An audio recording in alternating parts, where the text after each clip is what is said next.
네, 234페이지 부가가치세 부속서류 한번 살펴볼까요? 우리가 전표 입력하면서 미리미리 부속서류들을 쭉 봐왔었습니다. 자, 1번 세금계산서 합계표. 여러분 많이 보셨죠? 지금 그동안.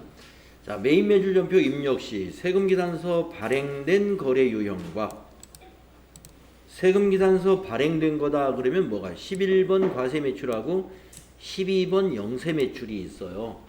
근데 우리는 12번 과세 매출만 시험에 나오기 때문에 11번 과세 매출만 입력을 했었고요. 12번 영세 매출은 어떤 건이냐 하면은 우리가 내국 신용장이나 구매 확인서에 의해 가지고 영세율 세금 계산서를 국내 업체끼리 주고받은 경우가 있어요. 수출품을 임가공하는 경우에 영세율 세금 계산서를 주고받습니다. 국내 업체 간의 거래이기 때문에. 그런데 우리 FAT 1급에서는 12번 영세 매출에 관한 것은 안 나오니까 이걸 안 해본 거고요. 그래서 세금 계산서의 합계표의 매출에는 11번과 12번이 들어간다 이런 얘기입니다. 그 다음에 세금 계산서를 발급받은 경우다. 발급받았다는 건 매입이죠. 그렇죠? 매입에서는 51번 과세 매입하고 52번 영세 매입하고 54번 불공 매입하고 55번 수입 매입하고 이런 것이 우리가 매입 세금 계산서의 세금 계산서 합계표의 매입란에 집계가 되는 것이 이렇게 네 가지다 이겁니다. 이 네 가지 중에서 우리는 FAT 1급에서는 51번 과세 매입과 54번 불공 매입이 해당이 되죠. 그러면 52번 영세 매입은 뭐냐? 아까 매출에서도 12번 영세 매출이 있었습니다. 그러면 매출자가 있으면 국내에 매입자가 있겠죠? 그 매입자는 52번 영세 매입이 되는 거예요. 그래서 수출품 임가공을 의뢰한 회사는 52번 영세 매입일 거고 그걸 임가공해가지고 인도해준 회사는 12번 영세 매출이 되겠죠? 그 다음에 55번 수입 매입은 뭐냐? 55번 수입 매입은 수입을 할 때, 기업이 수입을 할 때 우리가 부가가치세가 과세되지 않습니까? 수입품에 대해서. 그러면 그 세금 계산서를 세관장이 발급을 합니다. 세관장이 수입한 업체를 공급받는 자로 해서 공급자가 세관장이 돼요. 사실은 이제 외국의 업체가 공급자지만 외국 업체에서는 세금 계산서 발급을 안 해요. 부가가치세를 외국 업체가 거래 징수할 리가 없죠. 누가 거래 징수하냐면 그 수입을 통관 업무를 맡고 있는 세관장이 수입 세금 계산서를 발급을 합니다. 그게 수입 매입이라는 것이죠. 근데 FAT 1급에서는 세관장이 발급한 세금 계산서 시험에 안 나와요. 이제 더 높은 급수에서 나오죠. 그래서 매입에는 51번, 54번이 세금 계산서 합계표에 집계가 되는 것이죠. 그래서 전표를 우리가 이렇게 유형만 잘 선택하시면 자동으로 반영이 됩니다. 세금 계산서 합계표를 따로 작성하는 일이 없죠. 그러나 만약에 부가가치세 신고를 이런 전산 시스템을 이용하지 않고 그냥 수기로 작성해서 한다 그러면 이걸 다 작성을 잘 해야죠. 빠지지 않게. 다음에 계산서 합계표. 네, 계산서 합계표도 우리가 조회해 봤었죠. 메인 매출 전표 입력 시 13번이나 53번. 그렇죠? 13번은 면세 매출. 이건 매출란에 계산서 합계표에 집계가 되고 53번은 면세 매입. 계산서를 발급받은 거. 발급받은 거는 53번 면세 매입. 이거 모두 계산서 합계표에 자동 반영됩니다. 이거는 뭐예요? FAT 1급에서 다 나오죠? 13번도 나오고 53번도 나와요. 네. 그러니까 출제 범위에 들어있으니까 13번이나 53번이 다 나온다기보다는 나올 수 있다는 거죠. 네, 한 문제 정도 나올 수 있다. 다음에 3번 신용카드 매출전표 발행집계표. 네, 이건 뭐예요? 우리 회사가 상품을 매출했는데 거래처에서 법인카드로 대금을 결제했다 하는 것이죠. 예. 그리고 증빙도 세금계산서를 발급받은 게 아니라 그냥 신용카드 매출전표만 발급을 했어요. 그게 바로 신용카드 매출전표 발행집계표입니다. 그래서 17번 카드 과세로 집계가 되고요. 아까 수업 끝날 무렵에 자 세금계산서도 발행을 했는데 결제를 신용카드로 결제를 받았다라고 하면은 집계는 이쪽으로 세금계산서 쪽으로 집계가 돼요. 물론 신용카드 집계표에도 카드가 발행이 되었기 때문에 집계는 됩니다만은 양쪽으로 다 집계는 됩니다만은 신고가 만약에 양쪽으로 된다면 매출이면 매출이 2번 잡힌다는 얘기잖아요. 과표도 2번 잡히고 그러면 안 되겠죠. 그러니까 과표는 이쪽 것만 잡히고 여기는 부속 서류에만 나타납니다. 부속 서류에 나타나면서 세금계산서 발급분하고 이 구분이 되어서 나타나요. 다음에 4번에 신용카드 매출전표 등 수령금액 합계표. 이건 우리가 신용카드로 매입한 거죠. 그래서 57번 카드 과세 매입 이거 출제되죠? 57번 카드 과세 매입 17번도 출제가 되고요. 57번도 출제가 됩니다. 그래서 신용카드 매출전표 수령금액 합계표 이것도 조회를 해봤는지 안 해본 것 같아요. 그냥 한번 뭐 해보면 여러분이 아실 수 있습니다. 매입세액 불공개 내역. 네, 그래서 매입세액 불공개 내역이라는 부속서류 여러분 보셨죠? 맨 끝에 있는 부속서류였죠. 그래서 매입 매출전표 입력 시 세금계산서를 수취한 거래 중에 매입세액 불공개 사유에 해당하는 거래 유형별로 거기에 집계가 되고 있습니다. 자, 이것을 한번 조회해보라는 문제니까 한번 풀어봅시다. 부가가치세 2기 애정신고 시 부가가치세 부속서류 작성을 수행하여 다음의 질문에 답하시오. 1번 매출 전자세금계산서의 총 매수와 공급가액은 얼마인가 이렇게 물었어요. 그러면은 매출 전자세금계산서 매수나 공급가액은 세금계산서 합계표에 가면 있습니다. 가볼까요? 전체 메뉴 가셔가지고 세금계산서 합계표에 7월부터 9월로 이렇게 조회를 해보시면 데이터를 새로 반영하시겠습니까? 예 해야 새로 반영되겠죠? 네, 그래서 여기서 전자세금계산서의 매수와 총 공급가액을 물었으니까 전자란의 매수는 5매이고 총 공급가액은 바로 옆에 있는 1억 1천만 원이다. 이걸 우리가 알 수 있죠. 두 번째 거 해볼까요? 매입 전자세금계산서의 매입 거래처 수는 몇 개이냐. 매입 전자세금계산서면 밑에 매입이 밑에 있죠. 매입이 밑에 있습니다. 거기에서 전자세금계산서의 매입 거래처 수 매입 전자세금계산서면 여기고 매입 거래처 수는 4개죠. 4개. 매입처 4. 그래서 4개다 하는 걸 우리가 알 수 있고요. 그 다음에 수행 3번을 보시면 발급받은 매입 전자계산서 그러면 이제 세금계산서가 아니니까 전체 메뉴에 가셔서 계산서 합계표를 열어야죠. 계산서 합계표를 7월부터 9월로 또 조회를 해야죠. 7월부터 9월로 조회해서 매입 계산서 전자 계산서의 매수와 총 공급가액 그러면 매입은 밑에죠. 전자니까 매수는 한 매의 공급가액 30만 원이 되겠네요. 이렇게 골라낼 수 있으면 됩니다. 자, 수행 4번 신용카드 매출전표가 발행된 매출거래처의 발행금액은 얼마냐. 신용카드 매출전표 발행집계표라는 게 있죠. 부속서류 중에.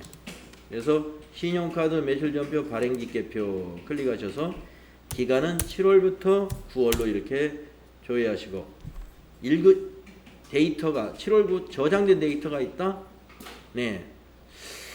아니요 하시고 새로 불러오기를 한번 해보세요. 아니요 하시고 불러오기 예 하면은 뭐 어차피 한 건밖에 없군요. 예. 저장된 데이터 있다고 불러오면 저장한 것만 불러내는 거고요. 새로 작성하려면 아니요 하고 다음에 불러오기, 여기 있는 불러오기를 눌러서 다시 작성하시면 됩니다. 한 건밖에 없습니다. 그래서 신용카드 매출 16만 5천 원 한 건이 있습니다. 그 다음에 수행 5번은 신용카드 매출전표를 수취한 매입 거래의 매입세액은 얼마냐? 매입세액을 물어본 거죠. 그러면 신용카드 매출전표 수령금액 합계표, 수취한 건 수령금액 합계표에 있습니다. 그래서 7월부터 9월로 이렇게 조회해 보시고, 네, 밑에 여기 세액이 6만 원 하고 나와 있죠. 매입세액은 얼마냐 이렇게 물었으니까, 예, 수취한 매입세액은 6만 원이다. 이렇게 현웅컴나라 거 6만 원짜리 이렇게 보시면 되겠습니다. 이것도 만약에 누락된 거 있는 것 같다. 위에서 불러오기 하시고 새로 불러오시겠습니까? 예 해가지고 다시 한번 작성을 해도, 네, 뭐 변동사항이 없네요. 세액은 6만 원. 자, 수행 6번은 세금 계산서를 수취한 매입거래 중 불공제 매입세액은 얼마냐? 그러면 여기 부속서류 중에 매입세액 불공제 내역이라는 거 있었죠? 이건 우리가 해봤었죠? 네, 가셔가지고 7월부터 9월 또 입력하십니다. 저장된 데이터 사용하시겠습니까? 아니요 하시고 불러오기 또 한번 하시고 확인해 주시면 불러오기를 실행하시겠습니까? 확인. 네, 새로 작성을 하면 두 건이 있네요. 비영업용 소형 승용차 건 하나하고 접대비 관련된 거 해서 모두 두 건입니다. 그래서 질문은 불공제 매입세액이 얼마냐 했으니까 불공제 매입세액은 253만 5천 원이다. 예, 이런 것을 세액란에서 보시고 보실 줄 알면 돼요. 자, 이런 문제는 이렇게 주관식으로 나오진 않고요. 예를 들어서 지금 수행 6처럼 세금계산서를 수취한 매입거래 중 불공제 매입세액은 얼마인가 이렇게 물어보고 보기 1, 200만 원, 2, 250만 원, 3, 253만 5천 원, 4, 300만 원 이런 식으로 보기에 나와요. 거기다가 더 친절한 것은 매입세액 불공제 내역서에서 조회해라. 예, 어느 장부에서 조회하라는 것까지 알려주는 거예요. 그러니까 이 문제는 놓칠래야 놓칠 수가 없습니다. 예, 어떤 장부에서 무얼 조회해라 이렇게 알려주고 그것도 답을 쓰라는 게 아니라 1, 2, 3, 4 골라라 하는 거니까 시간이 없어서 못할 뿐이지 이 문제는 100% 맞춥니다. 그래서 여러분 시간관리가 이제 시험에서 중요해요. 이 FAT 1급에서는 FAT 1급은 대개 회계 공부를 처음 해서 첫 시험 보는 분들이 많아요. 네. 뭐 FAT 2급도 물론 있습니다만은 영 자신 없는 사람들이 2급부터 시험 보는 것이고요. 학원에서 좀 공부 좀 했다 그러면 학원은 FAT 2급은 되게 건너뜁니다. 네, 건너뛰어서 1급부터 하고 학교에서 공부하는 학생들은 2급부터 해요. 2급부터. 예, 학교 뭐 시간 넉넉하니까 2급도 하고 1급도 하고 TAT 2급도 하고 TAT 1급도 하고 이렇게 하겠지만 학원에서는 우리가 다 시간도 돈이고 수업료도 돈이고 그러니까 이걸 좀 효율을 좀 극대화하려고 FAT 2급은 되게 개강을 하는 학원이 없어요. 별로. 자, 그러니까 되게 다 초보자들이에요. FAT 1급 보는 분들이. 네. 그러기 때문에 시험 문제가 굉장히 친절하다는 거예요. 예. 예. 초보자를 배려해서 네. 장부 이름까지 알려준다는 거죠. 근데요, 아까 제가 전산회계 얘기했잖아요. 전산회계 1급은 그런 면에서 좀 불친절합니다. 장부 이름 안 알려줍니다. 네. 당신이 알아서 그 장부 찾아서 하라는 거예요. 그게 원칙은 맞는 거죠. 네. 그건 원칙은 맞아요. 예, 좀 공부했다 그러면, 예, 예를 들어서 매입세 불공제 내역의 2기 애정신고 기간이 얼마입니까 하면, 이거 신고서 작성해 본 사람은 그거 찾을 수 있어야죠. 어떤 부속서류에 있다. 예. 그런데 이제 막 공부한 지 얼마 안 된 사람들이기 때문에 해보긴 해봤어도 이 기억이 안 나. 어디에 있었지 그게? 예, 그래서 장부를 다 알려준다는 겁니다. 그리고 이제 FAT 1급은 여기 부속 서류가 3개, 6개밖에 없죠. TAT 2급이나 1급에 가면요. 여기 부속 서류가 여기까지 가득 차 있어요. 예, 이거보다 더 많이, 이거의 2배의 부속 서류가 더 있습니다. 예, 그래서 높은 급수에 가면 이제 더 많이 나오고, 그러나 TAT 2급 시험도 장부까지 다 알려주더라고요. 예, TAT 2급 보는 사람들에게는 뭐 장부 안 알려줘도 되게 할 수 있는데 너무 무시하는 것 같아요. TAT 2급 보는 사람들 앞에는. 근데 FAT 1급은 좀 알려줄 필요가 있어요. 예. 그래서 여러분 이거 장부 조회하는 문제는요. 여러분이 시험 받으면 그걸 제일 먼저 하는 것도 괜찮아요. 100% 맞출 수 있는, 맞출 확률 100%. 그걸 왜 놓쳐요? 그래서 그거부터 가서 다 하고. 예. 그러니까 순서에 관계가 없어요. 여러분 우리 여러분 지난주 토요일 날 시험 보느라고 고생하셨는데 ITQ도 그렇지 않습니까? 순서에 그래프 먼저 그려도 상관 있나요? 그래프는? 앞에 계산한 거 가져다 쓰는 게 있나요? 계산한 거 빼고 하죠? 예. 그러니까 나는 그래프에는 자신 있어. 그러면 100% 자신 있는 거 100점짜리 먼저 해야죠. 해놓고. 예. 그러나 이제 뭐가 뭐냐면 ITQ 시험은 그래프를 먼저 할 수가 없어. 일단 작업 일은 해야 되잖아요. 계산은 못해도 데이터 입력은 해야죠. 그래서 순서대로 할 수밖에 없죠. 자, AT 시험 순서 필요 없습니다. 예, 순서 필요 없고 자신 있는 것부터 하시면 된다. 네. 자, 그러면은 이제 메인 매출 전표까지 다 했고, 그 다음에 뭐를 해야 될까요? 쭉 한번 내려가 볼까요?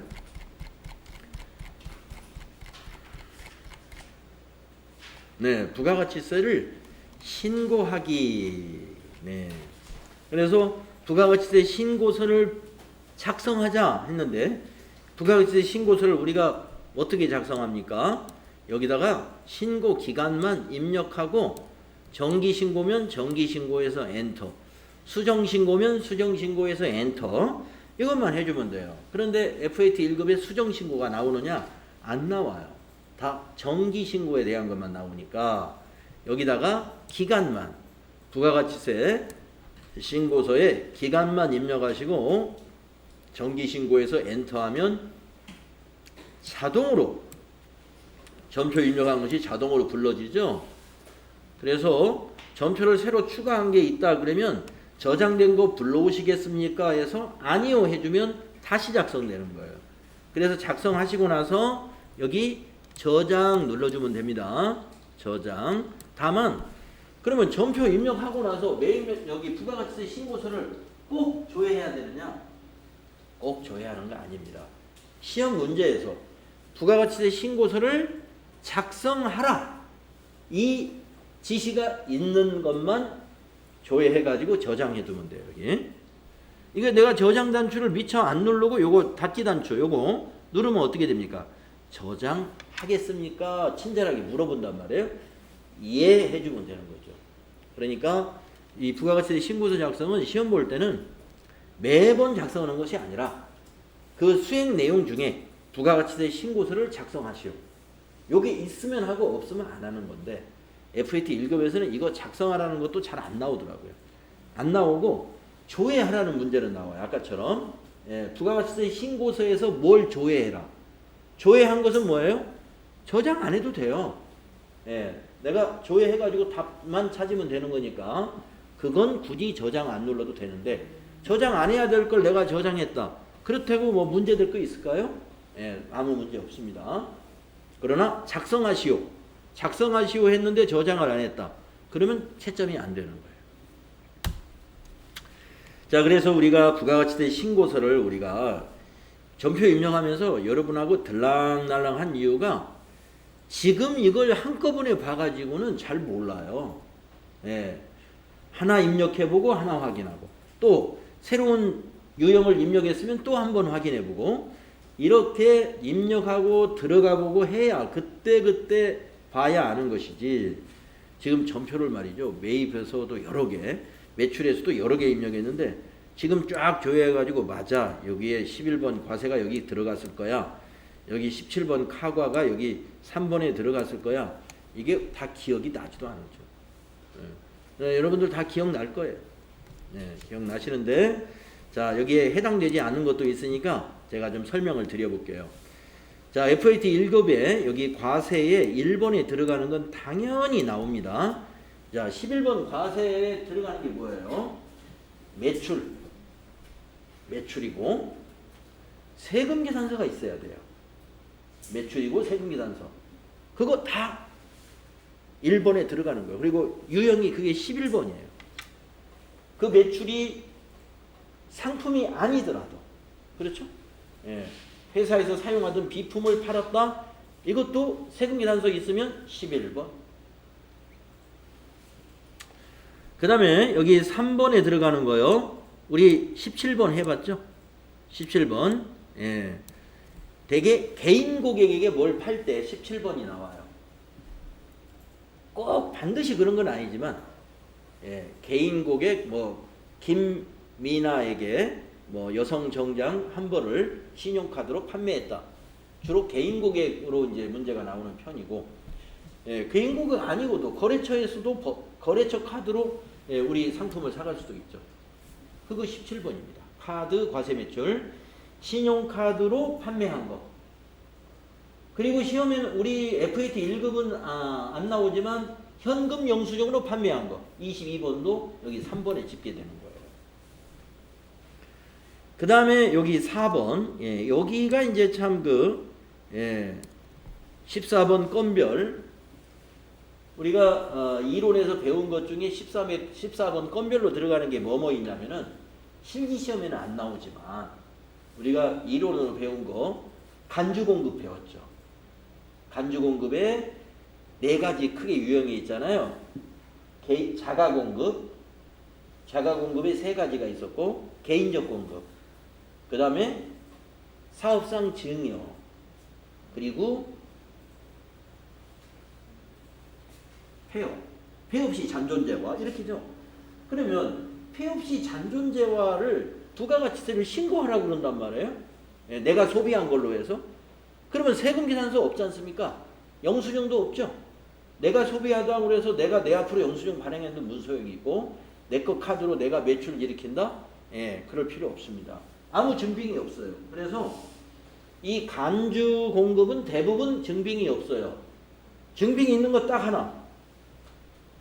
자가공급 중에 타사업장 반출은 증빙이 있습니다. 자가공급 중에 타사업장 반출. 이천 공장에서 만든 제품을 서울 직매장으로 옮겨서 판다. 그러면 이천 공장은 공급자, 서울 직매장이 공급받는 자가 돼가지고 세금계산서 발급을 해야 돼요. 그거는 11번 과세 매출이에요. 간주 공급이지만. 그걸 제외한 간주 공급 다 여기 4번, 그리고 유형이 14번 건별로 넣는 거예요. 네, 그래서 실무에서는 건별이 당연히 있습니다. 또 임대사업자 같은 경우에 간주 임대료, 전세금 받은 거, 그 다음에 임대보증금 받은 거, 부가가치세 과세기간에 과세기간 종료일을 공급일로 해서 여기 뭡니까? 매입매출전표 입력해야 돼요. 이자 부분에 대한 거. 그거 14번 건별로 입력하면 여기에 들어가요. 간주 임대료도. 자, 그다음에 이제 14번 건별이 뭐냐? 이 매출자 입장에서 이제 누락시키기 아주 좋은 것입니다. 소매, 개인 판매한 것들. 네, 개인 판매도 지금은 신용카드로 다 대부분 사기 때문에 누락을 할 수가 없겠죠. 신용카드 판매는 여기 17번에, 여기 3번에 17번으로 다 증빙이 입력할 테니까. 그런데 신용카드든 현금 영수증이든 다 거절한 소매 판매가 있단 말이에요. 예, 그냥 아무것도 필요 없대. 돈 주고 그냥 갔어요. 그거는 이제 매출자 입장에서는 야, 이거 부가세 이거 내가 좀 챙길까? 이런 유혹. 예, 그런 유혹에 빠질 수가 있어요. 예, 사장님들은. 왜냐하면 나만 가만히 있으면 아무도 모릅니다. 양심이 조금 그러겠죠. 그러나 신고해야 돼요. 예, 나중에 그것이 양이 많아지면 재고가 안 맞아요. 예, 다 모르는 것 같지만 다 하느님은 다 알아요. 하느님은. 그래서 이 건별 이 소매 매출하시는 분, 도소매 하시는 분들 건별 입력하고 싶지 않습니다. 예. 그런데 사실은 이 부가가치세법을 잘 이해하시는 사장님 같으면은 야 이건 소비자의 세금인데 내가 이걸 남의 세금을 내가 내질 않고 내가 착복을 했구나. 예. 그래서 계속 고해성사를 해야 돼. 예. 일요일마다 가가지고 제가 부가가치세를 착복을 했습니다. 이거 신고 안 하면 그렇게 되는 거예요. 예. 부가가치세법 아시는 분은 그 세금이 내가 내 소득에 대한 세금이 아니라는 거 알잖아요. 예. 소비자가 부담하는 세금이다. 이거 엄청 빼먹습니다. 근데 14번 빼먹어서는 안 돼요. 저 같으면 안 빼먹고 세상을 당당하게 살 것 같아요. 예. 조금 빼먹고 그냥 어떻게 좀 이렇게 어디 구멍 찾으러 다니느니보다는 훨씬 내고 당당하게 살아야죠. 그게 멋있는 사람이에요. 자, 그 다음에 12번, 5번에 짓게 되는 거 아시죠? 영세 중에서 세금계산서 발급분 안 나와요. FAT 1급에는. 그러나 아까 수출품 임가공 같은 경우에 수출품 임가공은 국내 업체 간의 거래란 말이에요. 그래서 공급자가 바로 영세율 세금계산서를 발급해 줘야 됩니다. 그래서 영세율 매출 12번 세금계산서 발급분이고, 자 기타 영세인데 기타 이건 세금계산서 없는 거예요. 이거 뭐예요? 직접 우리 회사가 직접 일본, 중국, 미국에 직접 수출하는 겁니다. 수출 선화증권이라든가 아니면 수출 실적 증명서 이런 것들이 증빙으로 나와요. 근데 FAT 1급은 수출 실적 증명서 시험 안 나와요. 안 나와요. 그러나 이제 수출을 하는 업체다 그러면 여기 직접 수출하는 경우에 16번이 많이 있고요. 수출 재화를 임가공해주는 회사다 그러면 12번 많이 있겠죠. 그 세금계산서 우리가 임가공해주고 영세율 세금계산서 발급을 해줘야 돼요. 자, 그 다음에 이제 매입으로 오면은요. 자, 매입은 우리가 세금계산서로 매입했다 그러면 다 51번이죠. 51번. 그런데 51번만 있느냐? 52번 영세매입도 있어요. 52번 영세매입. 52번 영세매입은 뭐겠어요? 아까 내국신용장이나 구매확인서에 의한 거 여기 12번 영세. 가공업자는 12번 영세로 하고 가공을 의뢰해가지고 매입한 사람은 52번 영세가 되겠죠. 여기에 거래처가 이걸로 처리하는 거예요. 자, 그러나 시험에는 안 나오죠. 우리는 뭐뭐 나와요? 51번하고 여기 54번하고 요 두 개만 나오죠. 네. 55번 수입도 안 나옵니다. 55번 수입도. 이거 뭐야? 수입 중 고정자산? 이거 뭐 글씨가 여기 빠진 것 같은데요? 고정자산 포함. 아니, 제외. 여기, 요 뒤에 이게 제외가 글씨가 좀 아마 이게 누락된 것 같습니다. 제외. 고정자산은 여기에 안 들어가요. 어디에 들어가요? 여기 11번에 따로. 11번에 위에는 고정자산 제외고 고정자산만 따로 밑에 11번으로 집계가 됩니다. 그래서 아까 고정자산 두 건이 있었죠. 우리가 조회에서 들어가 보면 여기에는 컴퓨터하고 차양원방 그랜저 산 거 여기에 들어가 있어요. 두 개가 여기에는 안 들어가 있습니다. 그런데 여기 10번에도 들어가고 여기 16번에도 들어가는 게 있죠. 불공. 54번 불공이 그렇습니다. 그 다음에 이제 그 밖에 공제 매입세액이 뭐가 들어가느냐? 57번 카과 우리 하잖아요. 이것 그 밖에 공제 매입세액이 나타나고요. 현금 영수증으로 매입한 것은 61번입니다. 61번도 카드하고 같이 붙어 다녀요. 아까 매출에서도 신용카드 현금 영수증이 함께 붙어 다니죠. 17번, 22번 유형은 다르지만 3번에 같이 집계가 됩니다. 매입도 마찬가지예요. 법인카드로 사거나 현금 영수증으로 매입한 거 유형은 달라요. 57번, 61번. 그러나 14번 같은 날에 집계가 돼요. 같은 날에. 네, 현과는 FAT 1급에는 안 나옵니다. 카과만 57번 카과 매입만 나오고요. 불공 나오고 있죠. 그래서 이제 매입 신용카드 여기 신용카드 매출전표 발행 공제 계획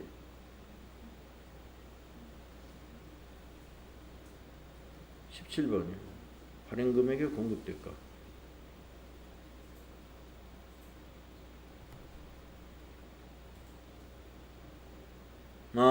이제 매입이 여기서 끝났죠. 네, 매입이 여기서 끝나고 그 다음에 그 밖에 경감 공제세 여기 가끔 나올 수 있어요. 그 밖에 경감 공제세 여기에 들어가는 겁니다. 이난에 지금 연한에. 네. 자, 그 밖에 경감 공제세액으로 단골로 나올 수 있는 게 있는데 그게 여기 있네요. 전자신고 세액공제. 전자신고 세액공제 확정신고 시에만 해준다 이거예요. 확정신고 시에만. 전자신고 세액공제는 그 예정신고 때는 해당이 없습니다. 확정신고 시에만 해줍니다. 그래서 이거 전자신고 세액공제를 반영해라 그러면 여러분은 이제 여기 더블 클릭해가지고 이 창이 나와요. 오른쪽에 이 창이. 그러면 여기다가 10,000원 이렇게 입력해주면 돼요. 그러면 여기서 10,000원이 입력되면서 맨 밑에 차가감 납부할 세액이 있죠? 예, 납부할 세액에서 10,000원이 빠지게 돼요.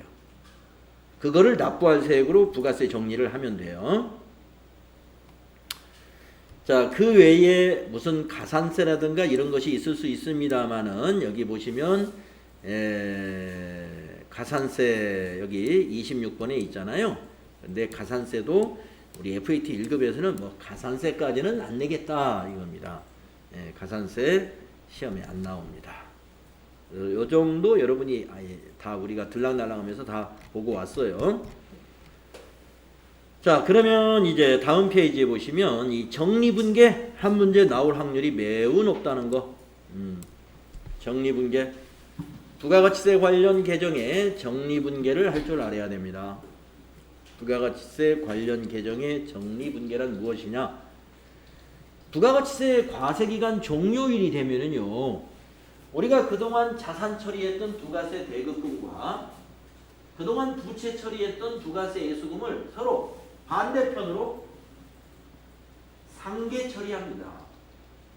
자, 대개는 매출세액이 많은 경우가 일반적이죠. 그러면 자, 수출하는 업체가 아니라면 부가가치가 더 높아지기 때문에 이 부가세 예수금이 더 큽니다. 그래서 우리가 이번 과세 기간에 부가세 예수금이 가령 10,000원이다. 그러면 부가세 대급금 매입세액은 6,000원 이런 식으로 부가세 대급금이 더 작아요. 그러면 우리가 전표 처리할 때는 부가세 예수금 대변에 적었잖아요. 정리할 때는 차변에 오는 거예요. 정리할 때는 차변에 부채 감소시킨다 이 말이죠. 이게 부채 감소예요. 그리고 대변에 6,000원 이거 부가세 대급금 이 자산을 이제 감소시키는 거예요. 네. 부가세 대급금은 이제 공제 받는 거예요. 뭐 어디하고 납부할 세액을 계산하기 위해서 예수금 우리가 거래처로부터 받은 세금하고 직접 빼버리는 거예요. 빼가지고 어떻게 해요? 그 세금을 납부해야 돼요. 그게 뭐예요? 미지급 세금. 왜 세금을 안 냈지? 정리분계는 이 정리분계는 과세기간 종료일에 합니다. 언제?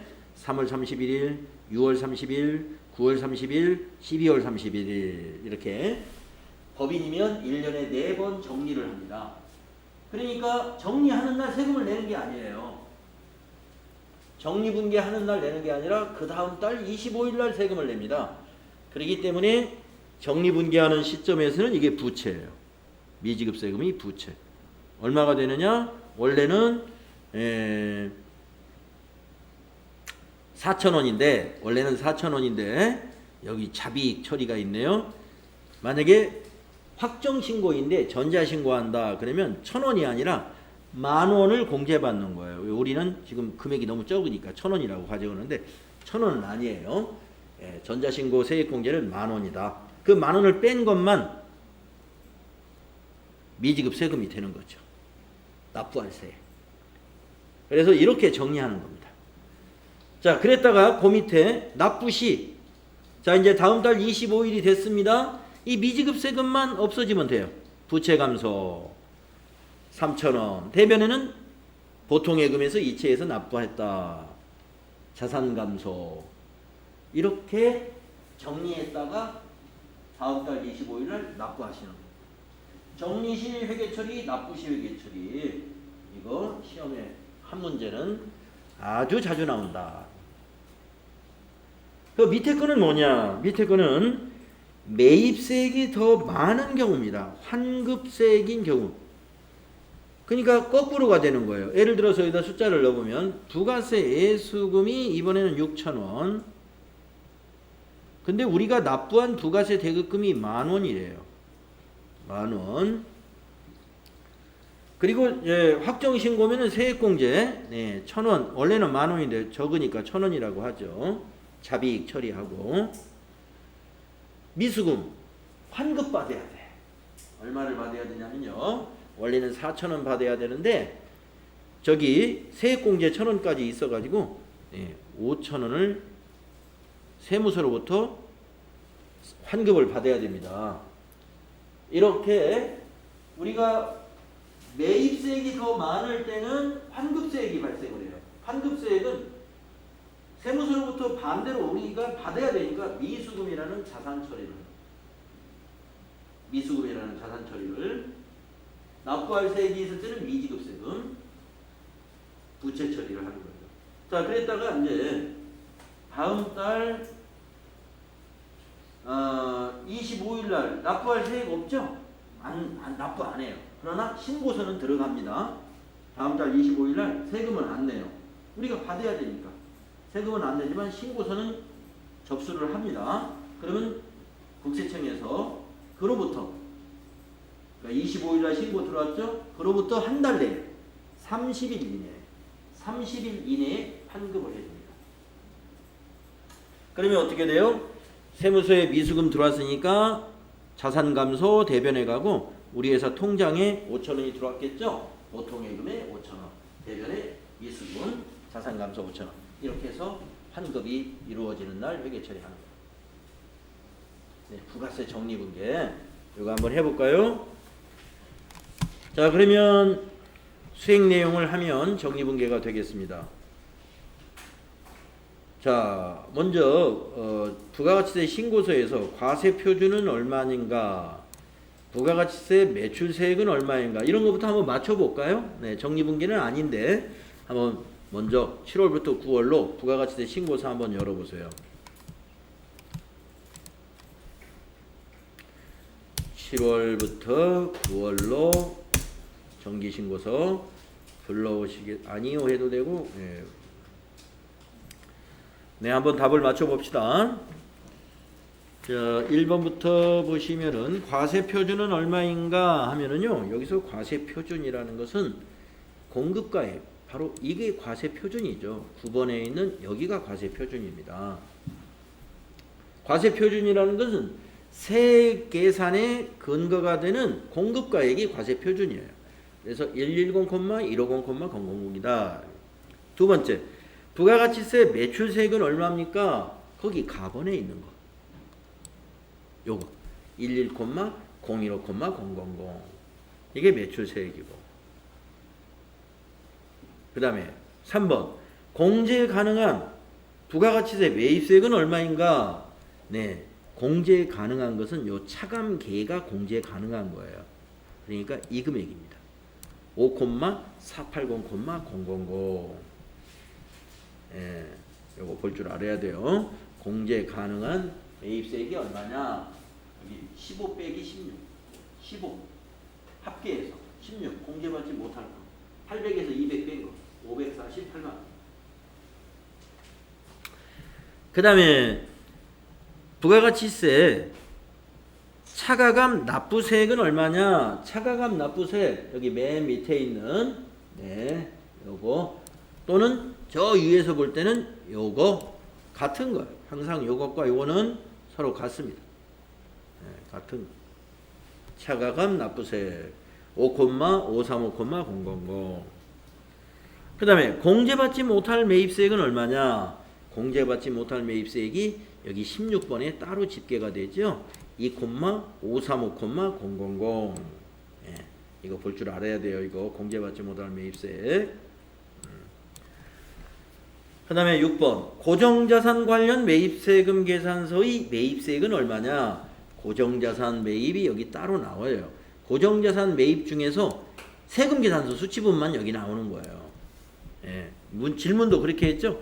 고정자산 관련 매입 세금계산서 매입세액이다. 그러니까 고정자산을 세금계산서로 안 사고 카드로 샀으면 어디에 들어가요? 그 밖에 공제매입세 카드로 구입하면 여기에 들어가요. 세금계산서 받은 것만 고정자산이 따로 찍게 되는 거예요. 그래서 262만 원이다. 이렇게 답을 찾으시면 됩니다. 그래서 여기 있는 질문 6가지는 이 부가가치세 신고서에 지금 우리가 적어도 매입매출전표 입력한 것이 어디에 들어갔고 이걸 볼 줄은 알아야 된다. 납부할 세액이 얼마인지, 지금까지 매출세액은 얼마고 매입세액이 얼마인지를 볼 줄 알아야 정리분계를 할 수가 있어요. 자, 그러면 정리분계 한번 해보겠습니다. 자, 수행 2번. 제2기 예정 부가가치세 신고서를 참고로 회계처리를 수행하시오. 9월 30일 제2기 예정 부가가치세 관련 계정에 대한 정리분계를 수행하시오. 단 거래처 코드는 4002번 용산세무서를 등록해서 거래처 코드를 만들어라 하는 얘기입니다. 자, 그러면 우리가 이 부가가치세 신고서에서 이 금액과 이 금액 그리고 이 금액을 이용해서 우리가 일반전표에 정리를 해야 됩니다. 이 부가가치세 정리분계는 매입매출전표 입력사항이 아니에요. 무슨 유형이 뭐 있는 것도 아니고 서로 상계 처리하는 분계이기 때문에 이건 일반전표 사항이에요. 근데 일반전표에 이 금액을 이용할 거예요. 그러면 여러분이 이걸 시험지에다 메모하는 것도 좋겠지만 메모하려면 그것도 또 시간이 들어간다 이거예요. 그래서 이 창을 닫지 말고 딱 열어놓고 하시는 겁니다. 열어놓고 복사해서 쓰는 거예요. 자, 여러분 여기서 이제 뭐는 알아야 되느냐? 여기 있는 매출세액이 우리가 그동안 개념과목이 뭐였다? 부가세, 예수금이었다 하는 것과 그 다음에 여기 있는 매입세액이 그동안 우리가 뭘로 처리했던 계정이다? 부가세, 대급금이었다 하는 것과 그 다음에 여기 납부할 세액이 양수로 나오면 아까 위에서 배운 대로 미지급, 세금. 아까 미지급 금이라고 그랬나요? 미지급 금이 아닙니다. 미지급 세금입니다. 미지급 세금. 이렇게 이 숫자를 어떤 계정으로 처리할지는 알아야죠. 그렇습니다. 이제 준비됐어요. 계정 과목이 여러분이 이건 뭐로 할 거다를 안다면 준비는 된 겁니다. 그런 다음에 이대로 이 창을 놔두시고요. 일반 전표를 여세요. 일반 전표를 여셔가지고 9월 30일자로 정리하는 거죠. 2기 예정은 2기 예정 과세기간의 종료일이 9월 30일입니다. 그래서 9월 30일 입력하시고 자 3번 차변부터 해보겠어요. 자, 우리가 대변에 있던 것을 차변에 넣는 겁니다. 그러면 우리가 그동안 부채로 인식했던 것이 부가세 예수금이었죠. 그러니까 오늘은 정리하니까 반대쪽 차변에 오는 거예요. 그래서 차변에 부가하시고 부가자 들어가는 계정 과목 중에 255번을 찾습니다. 부가세 예수금 여기 있죠. 자, 부가세 예수금은 거래처가 필요 없는 겁니다. 엔터로 지나가시고요. 적요에서는 부가세 대급금과 상계라고 하는 적요가 딱 맞습니다. 1번 해주세요.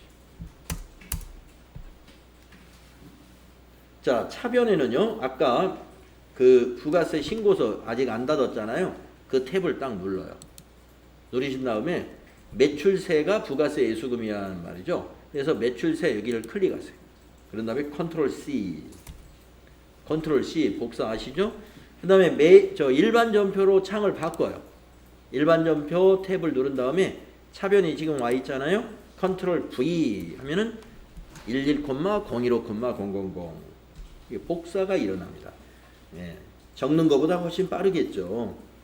그 다음에 이제 밑으로 엔터로 지나가요. 내려와서 대변은 또 부가 하셔가지고 부가세 대급금이 이제는 대변에 가는 거죠. 부가세 대급금 우리가 매입매출 입력할 때는 자산이니까 차변 처리했던 거죠. 정리할 때는 대변에 가요. 자, 거래처 의미 없고요. 적요는 7번이네요. 네, 부가세 예수금과 상계 7번 해주시고, 자 이제 금액을 복사하러 가야죠. 이건 금액 같은 게 아니에요. 그러니까 부가세 신고서에 다시 가가지고 부가세 대급금은 매입세다 이거예요. 매입세 클릭하시고 컨트롤 C 하신 다음에 일반 전표로 탭을 바꾼 다음에 여기 대변에 와서 컨트롤 V 이렇게 해줍니다. 자, 이제 엔터로 내려오면요. 이제 납부할 세액 처리해야 되잖아요. 그래서 납부할 세액은 대변이에요. 대변에 미지급 세금이니까 미지로 한번 검색해 볼까요? 미지급 세금 261번 나옵니다. 나오죠? 자, 261번 나오고, 근데 미지급 세금은 거래처를 아까 넣으라고 문제에서 그랬어요. 예, 거래처를 등록하라 그랬으니까 코드란에서 플러스를 눌러요. 그러면 00000 나오죠. 용산세무서 입력해 줍니다. 용산세무서까지 상호 입력하시고 엔터를 한 번 더 치죠. 그러면 이게 팝업이 나오잖아요. 거래처 코드에 지금 코스가 있습니다. 그러니까 거기에다가 4002 하고 엔터 한번 쳐주면 돼요. 추가로 등록할 내용이 없어요. 용산세무서는 아무것도 뭐 사업자 번호나 이런 걸 준 게 없기 때문에 그냥 이번에는 수정을 누를 필요 없이 그냥 등록하고 지나가는 거예요. 추가로 입력할 사항이 있으면 수정해서 더 넣어주는데 없으니까. 적요는 8번이죠. 부가세 미지급 계산. 그리고 금액은 밑에 5535,000 빨간 글씨가 있는데 신고서 한번 볼까요? 5535,000 이거 뭐 복사해 와도 되고 밑에 거 그냥 보고 입력하셔도 좋습니다. 컨트롤 C 복사해 오실 분은 복사에다가 여기다 컨트롤 V 하면 밑에 빨간 것이 없어지고 엔터 치면 전표 입력이 끝나게 되죠. 이 정리분계 하나 꼭 나옵니다. 꼭 나온다기보다는 나올 확률이 매우 높아요. 높은 문제고, 왜 10,000원 자비이익은 없느냐? 전자신고 세액공제.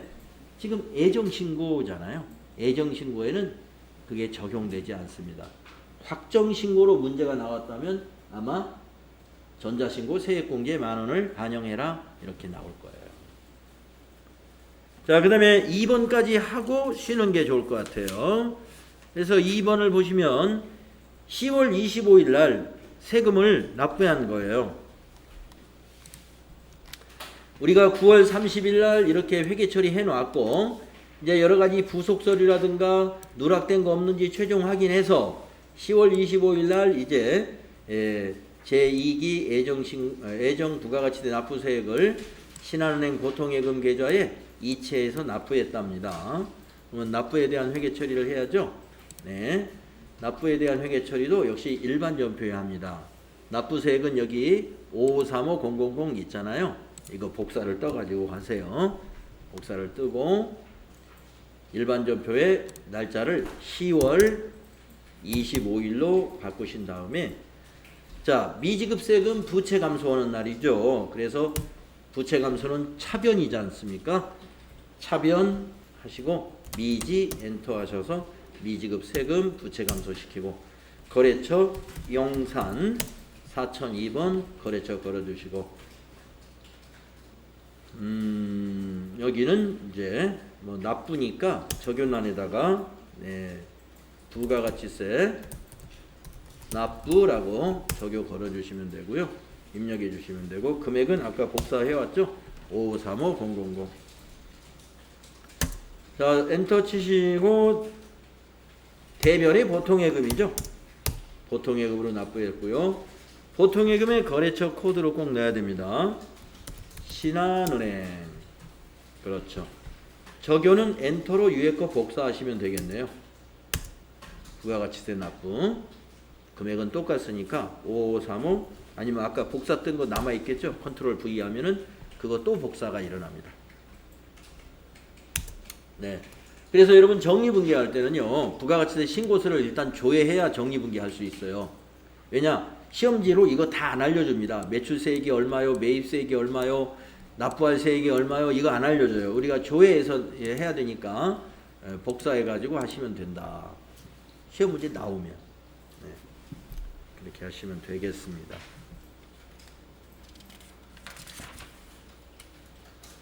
네, 그러면 우리 또 10분간 쉬었다가 다음 시간에 그 수행 결과 읽어보고 넘어가도록 하겠습니다.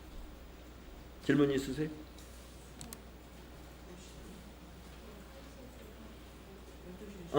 그런가요? 자, 계속해야 되겠어요. 수행 결과를 한번 볼까요? 쭉 보니까 뭐 우리 확인했던 거 그대로 요 정리분계 차변에 9월 30일자 차변에 부가세 수금 또 대변에 부가세 대급금 이렇게 부채는 차변에 자산은 대변에 가는 날이에요. 그 다음에 미지급세금 대변에 거래처 용산세무서로 걸어주죠. 이런 전표 입력을 일반 전표에 하게 된다.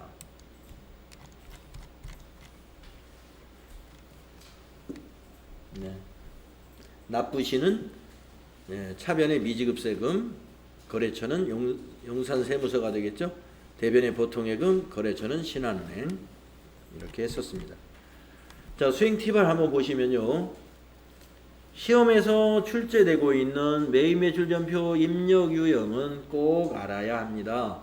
11번 과세매출, 51번 과세매입 이거는 부가가치세 10%에 있는 세금계산서만 11번이 51번이 될 수 있습니다. 이 말이고 13번 면세매출, 53번 면세매입이라는 것은 면세품목이기 때문에 면세품목이면서 계산서에 있는 것은 여기에 해당됩니다 하는 얘기고 17번 카드과세매출과 57번 카드과세매입은 부가가치세가 10% 있는 신용카드 매출전표가 여기에 해당됩니다. 또 54번 불공매입은 부가가치세 10%가 있고 세금계산서가 있어야 되고 공제받지 못할 사유에 해당이 되는 것이 54번 불공매입입니다. 시험에서는 부가가치세 신고서, 세금계산서 합계표, 계산서 합계표에 대한 문제는 조회해서 답을 선택하는 방식으로 출제를 하고 있습니다.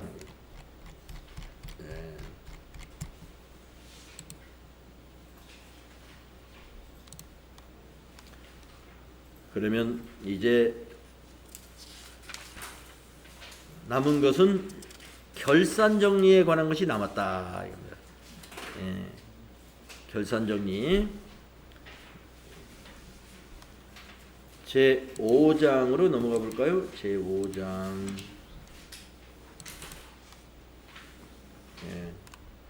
그래서 이제 3일 패션이 5장, 6장 5장, 6장까지로 이제 3일 패션이 끝납니다. 그러면 이제 이 더존 스마트 A로 우리가 실습해 보는 것이 한 번씩 쭉 해본 거예요. 이거 가지고 이제 시험을 못 보니까 그 뒤에는 이제 시험 준비를 위한 것들이죠. 그 뒤에가. 그래서 결산 처리를 해봐야 되는데, 우리가 결산에 대한 이론은 다 회계의 순환 과정에서 이미 다 여러분이 공부를 했습니다. 그래서 스마트 A에서는 어떻게 가느냐? 스마트 A에서는 결산 문제를 주면은, 아니 뭐 시험 문제가 아니라 결산 정리 사항을 체크하라. 먼저 우리 회사 결산 정리 사항을 자산, 부채, 자본, 수익, 비용이 발생 주의에 입각해서 체크해야 될 것이 무엇인지를 전부 체크해 가지고 먼저 수동 결산을 먼저 합니다. 수동 결산이라는 것은 일반 전표에 결산을 입력하는 것이고요. 그리고 나서 자동 결산을 합니다. 자동 결산이라는 것은 결산 자료 입력에다가 뭔가를 입력해서 전표를 자동으로 생성하는 것이 자동 결산이 되겠습니다. 그래서 수동 결산 먼저, 그 다음에 자동 결산을 하게 된다. 그러면 이제 결산이 끝났으니까 우리가 재무제표를 만들어 나가고 이익잉여금 처분 계산서에서 재무상태표로 넘기는 것이 뭐죠? 우리가 손익계정을 먼저 마감한 다음에 이익잉여금 처분 계산서에서 손익계정을 마감하는 전표 추가를 한번 누를 거예요. 그러면 거기에 이익잉여금이 어디로 가요? 재무상태표의 자본으로 대체가 되는 분계가 일어나죠. 그래서 재무상태표 작성하기 전에 이익잉여금 처분 계산서에서 꼭 전표 추가를 눌러줘야 됩니다. 이걸 안 누르고 이쪽으로 넘어가면 재무상태표가 에러가 나죠. 그래서 지금 미리 한번 해보면 우리가 지금 재무상태표를 열어서 12월로 이렇게 작성을 하면 뭐가 이렇게 떠요. 에러. 근데 어느 쪽에서 에러가 나냐면 이익잉여금 처분 전 이익잉여금이 아직 넘어오질 않았다 이거예요. 이거 없이는 결산을 할 수가 없죠. 그래서 이 에러가 없어지는 단계가 어디냐 하면은 바로 여기에서 우리가 보고 있는 이익잉여금 처분 계산서에서 전표를 입력하는 단추를 한번 눌러주는, 이것이 되어야 이제 재무상태표가 정상으로 에러 없이 작성이 일어나게 됩니다. 네. 그래서 우리가 이제 배울 것이 뭐가 있어요? 수동 결산, 자동 결산, 이 스마트 A에서 어떻게 하느냐, 그리고 어떤 것을 수동 결산하고 어떠한 것을 자동 결산해야 되느냐. 네. 그리고 이익잉여금 처분 계산서에서 전표를 만들어야 된다고 그러는데 무슨 단추를 눌러서 전표를 넘길 것이냐. 이것을 아시면 되는 겁니다. 자, 그래서 이제 결산을 준비하려면 이제 먼저 감가상각을 해야 되잖아요. 감가상각 사항이 결산에 아주 중요한 사항이죠. 고정자산에 대해서. 그래서 고정자산이 전부 다 등록되어 있는지를 체크해 봐야 돼요. 어디에? 고정자산 등록에 우리 회사 고정자산 리스트를 엑셀로 만들어 놓은 게 있다든지 하면은 그것과 이 스마트 A에 입력한 것이 일치하는지 잘 체크를 해서 누락된 게 있으면 빠짐없이 입력을 해야 됩니다. 자, 주위에 보니까 차량 운반구 승용차 246 요거 하고요. 그 다음에 차량 운반구 승용차 7466 이거 하고요. 비품의 컴퓨터 요거 하고요. 요거는 우리가 그 앞에서 어떤 단계에서 다 했다는 거예요. 그러니까 이건 빼고 요 건물하고 요 에어컨하고만 고정자산에 등록해라 이런 얘기입니다. 오늘 이것만 하고 끝내겠습니다. 건물하고 비품의 에어컨만 등록을 하는데, 자, 취득일이 언제예요? 단기가 아니죠. 단기가 아닌 것은 여러분 고정자산 등록할 때 기초에다 입력한다는 거. 조금 전에 그랜저 입력했던 식으로 4번에다 입력하면 안 돼요. 1번에 입력하는 거. 그거 주의하시고 입력을 해 주십시오. 자, 고정자산 등록이라 어디에 있습니까? 예, 여기 있죠? 여기 딱 가서 무조건 엔터 쳐고 3개 있으니까 거기서 이제 네, 건물부터 건물은 202번 코드 1001번 자산명은 본사 건물 취득일은 2019 0701 기초에다 넣어라 이겁니다. 이거는 그래서 5천만원 전기말 상각 누계액도 있겠죠. 125만원 그러면 전기말 장부 금액이 바뀌죠. 자동으로. 내용 연수는 쭉쭉쭉쭉 내려가서 10번에다 넣으시면 돼요. 20 네, 정액법으로 되어 있는가 확인하시고 사용부서가 본사라고 되어 있기 때문에 여기 경비구분은 꼭 800번대인가 체크해 보시고 나머지는 입력이 다 된 겁니다. 그 다음에 이제 에어컨은 줄 바꿔서 비품을 선택하시고 212번 비품으로 하시고 자산은 네, 3001번 코드 그다음에 에어컨 해주시고 네, 취득일 2018년 0725 이것도 기초에다 넣어야 돼요. 기초에다가 2432 플러스 전기말 상각 누계액이 있죠. 160만원 그러면 장부금액 바뀌고요. 정율법이니까 그대로 두시고 내용 연수는 5년이죠. 5 이렇게 입력합니다. 예, 그리고 본사니까 경비구는 800번대 이렇게 주시면 되고요. 이 도전 프로그램에 입력하는 화면을 보셔서 아시겠습니다만은 지금까지 우리가 잔존가치 한 번도 입력한 적 없죠. 네, 그래서 이 잔존가치가 인정이 되는 것이 거의 없습니다. 그래서 이 실무 문제에서도 그냥 잔존가치 나오는 문제는 거의 없어요. 그래서 이렇게 입력을 해주시면 되겠습니다.